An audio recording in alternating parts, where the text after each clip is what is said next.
रांची में मैंने टैक्सी चलाया हूँ, ड्राइवरी की हूँ। जो लोग मुझे जानते हैं, हमारे सारे दोस्त लोग को पता है।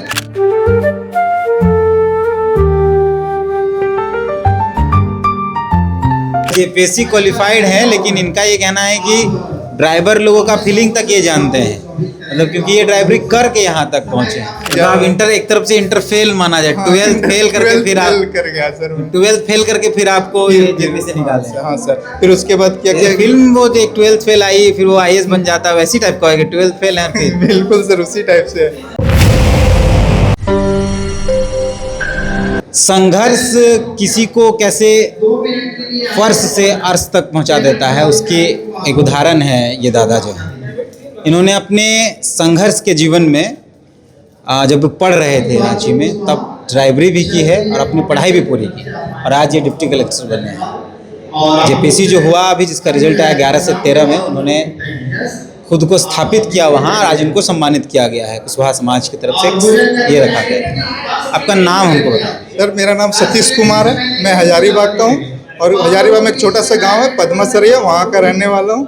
और मेरे जो भी प्रारंभिक शिक्षा थी वो मैं शुरू में तो गांव में ही पढ़ा। फिर उसके बाद पापा मेरे अमीन हैं, उनका सिमडेगा डिस्ट्रिक्ट कोलेबीर है, वहाँ पे पोस्टिंग हुआ। फिर वहाँ पे मैंने 9th तक पढ़ाई किया। उसके बाद फिर 10th में गोशनर हाई स्कूल रांची में पढ़ाई किया। फिर 12th मरवाड़ी कॉलेज से किया, और फिर बीटेक विनोबा भावे यूनिवर्सिटी के अंतर्गत RIT कोडरमा आता है, उसमें से किया हूँ मैं। आप बता रहे थे कि आपने ड्राइवरी भी की है और आप आज डिप्टी कलेक्टर बने हैं। सर, ये रांची है, रांची में मैंने टैक्सी चलाया हूँ, ड्राइवरी की हूँ। जो लोग मुझे जानते हैं, हमारे सारे दोस्त लोग को पता है कि क्या हुआ था कि बीच में कभी कभी होता है कि आर्थिक स्थिति खराब हो जाते हैं, तो हमारे पास कुछ है। और उस समय मेरा उम्र 15 से 16 साल था। अच्छा, बिल्कुल सर। तो मेरे 15 से 16 साल था, और मैंने कितने क्लास में थे आप? उस समय 11th में था सर।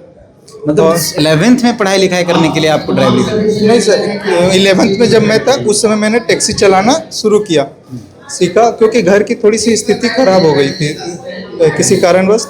तो फिर उसे सुधारने के लिए मैंने टैक्सी चलाया। फिर उसके बाद 11-12 चलाने के बाद फिर मुझे लगा कि मुझे बीटेक करना चाहिए, क्योंकि हमारे सारे दोस्त लोग बीटेक कर रहे थे। उस टाइम बीटेक का दौर था, तो मैं भी किया। फिर मैंने RIT कोडरमा में एडमिशन लिया, फिर बीटेक किया। फिर वहाँ का भी थोड़ा सा उस पर भी पढ़ना, मतलब फीस देना वगैरह का भी पड़ता था। तो वहाँ पे एक रूल था कि आप हफ्ते में 4 दिन आप क्लास कर सकते हैं। तो 2 दिन जो होते थे, उस 2 दिन मैं टैक्सी वहाँ पे भी एजेंसी से, ट्रेवल एजेंसी से बात कर रखा था कि भाई साहब, अगर आपको पास हो तो बोलिएगा, ड्राइवर का ज़रूरत होगा। तो मैंने बोला, तो उन लोगों ने भी कभी कभी बुला लेते थे, हाँ इस साहब को इधर भेजना है, उस साहब को उधर भेजना है। आप तो साहब ही बोलेंगे कि हमको जाना है ड्राइवर में आओ।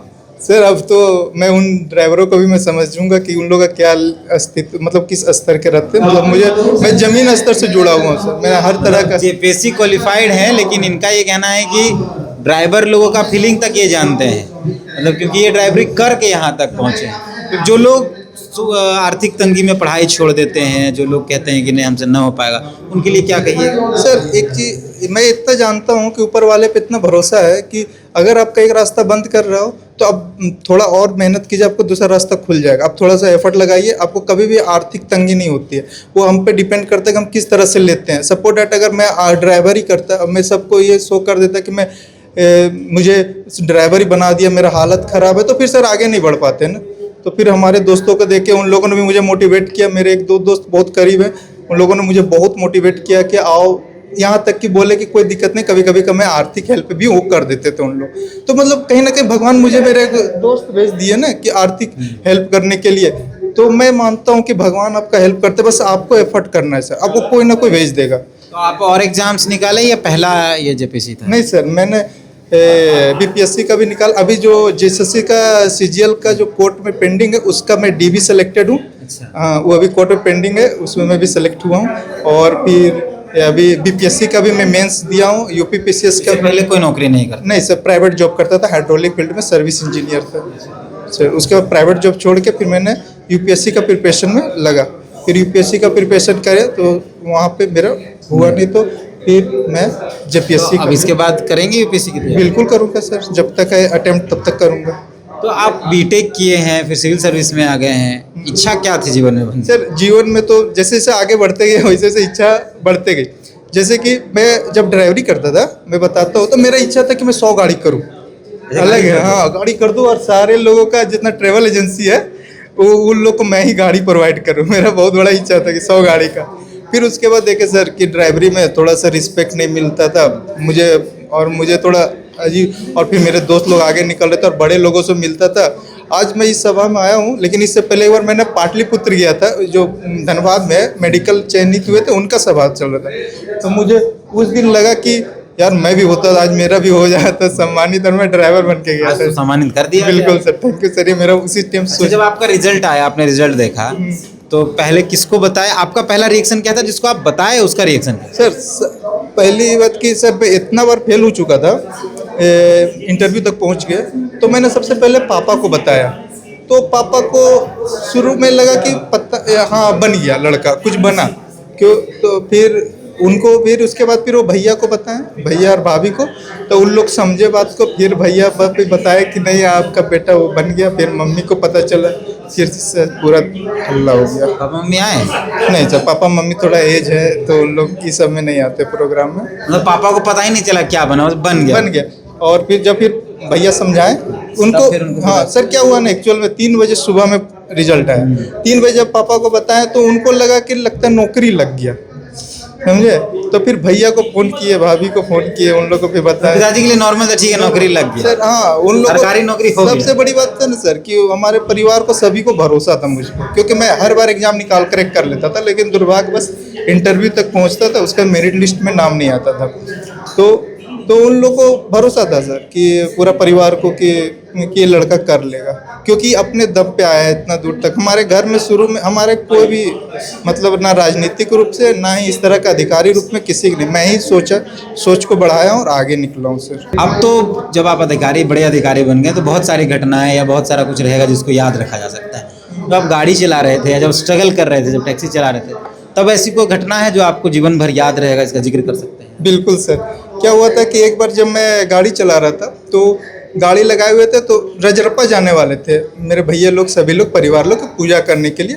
मेरा उस टाइम ISC का एग्ज़ाम था 12th का, और जब 12th का एग्ज़ाम था तो मैं सारे सामान रख दे रहा था डिक्की के अंदर। तो क्या हुआ था कि डिक्की में सामान रखने के पश्चात भैया मेरे हैंड को नहीं देखे कि कहाँ पे है, और नेक्स्ट डे मेरा मैथ पेपर का एग्ज़ाम था सर 12th में। भैया वो जो हमारे भैया जी। अच्छा, अपने भैया। हाँ, अपने भैया जी। तो क्या हुआ कि वो जब डिक्की लगाए तो मेरा पूरा फ्रैक्चर कर गया सर, टूट गया, जिसके कारण मैं एक बार ISC भी फेल हूँ। अच्छा, मतलब एग्जाम था आपका दूसरे दिन? हाँ, दूसरे दिन एग्जाम था, मैं फेल हो गया सर, ISC में दे ही नहीं पाया। फिर मैं सेकेंड बार में ISC का एग्जाम दिया हूँ, तब जाकर मैं पास हुआ। मेरे घर वाले उस दिन बहुत परेशान हुए थे, सभी लोग रोने लग गए थे कि इसका एग्जाम। मतलब इंटर, एक तरफ से इंटर फेल माना जाए, 12th फेल करके फिर आप कर गया सर मैं। 12th फेल करके फिर आपको ये जेपी से निकाले। हाँ सर। फिर उसके बाद क्या किया, फिल्म वो जो 12th फेल आई, फिर वो IAS बन जाता है, वैसी टाइप का है कि 12th फेल है फिर? बिल्कुल सर, उसी टाइप से है। फिर उसके बाद फिर हमारा पढ़ाई, फिर गाड़ी चलाता था, फिर वो जो भी जहाँ पे भी लोकेशन पे ले जाता था वहाँ पे छाया वगैरह देखते थे। हम लोग को ड्राइवर को ज़्यादा इज्जत मिलता नहीं था सर, ये तो अभी जानते हैं। अभी ड्राइवर नहीं है, अब इज्जत मिलेगा। अभी तो वो सब अब चीज़ तो बहुत इज्जत मिलेगा। तो फिर वही पेड़ के नीचे सारे चीज़ पढ़ाई करते थे सर। अब लेकिन बहुत इज्जत मिलेगा सर इज्जत क्या है, वो हम तो चाहते हैं कि सभी को सम्मान मिले। आपके ऑफिस सब में ड्राइवर, मानवता है। आपके ऑफिस में जो ड्राइवर वार रहेंगे, हाँ उनके सर। साथ आप व्यवहार बिल्कुल ऐसा तो नहीं सर, करेंगे? सर कभी भी नहीं हो सकता, क्योंकि मैं ड्राइवर का लाइफ जिया हूँ। ड्राइवर के साथ क्या तकलीफें होती क्या होती वो भी पता है सर। तो इस तरह ड्राइवर क्या सर, मैं जो नीचे तबके के लोग हैं ना, उन लोग का फीलिंग मैं जानता हूँ, क्योंकि मेरी भी तो आर्थिक स्थिति खराब हुई थी, तब मैं वहाँ पे गया उस जगह पे नीचे। शादी तो नहीं की? नो सर, शादी शादी करेंगे? अभी इसके बारे में सोचा नहीं।